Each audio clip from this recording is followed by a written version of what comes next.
Башкалабызның Горький шоссесі бажырасында вақытлыша транспорт хәрәкәте туктатылды. Трассада төзелеш эшләре алып барыла. Биредә нәрсәләр эшләнә, трассаны кайчан ачу күздә тотыла. Хәбәрчебез белеште.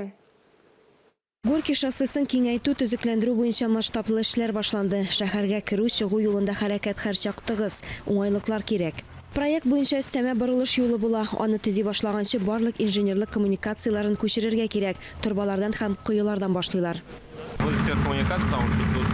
Хәзер менә бу җирдән кыюларны күчерәбез. Бу урында юл киңәйтелә. Бөҗраның үзендә территорияны чистарталар, кыймалар белән чиклиләр. Восстание урамына юл вакытлыча ябык. Болотников һәм Кылахмәтов урамнары аша әйләнеп чыгу юлы каралган. Частично будет ограничено движение по улицам. Фрунзе һәм Болотников урамнары буенча хәрәкәт өлеше шикләнә. Бу Горький шоссесында урнашкан коммуникацияләрне күчерүгә бәйле.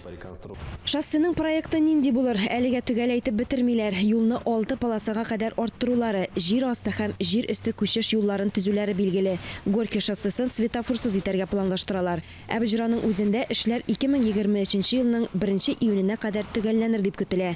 Алия Галиуллина, Айнур Вәлиәхмәтов, Владимир Юрков, Татарстан яңалыклары.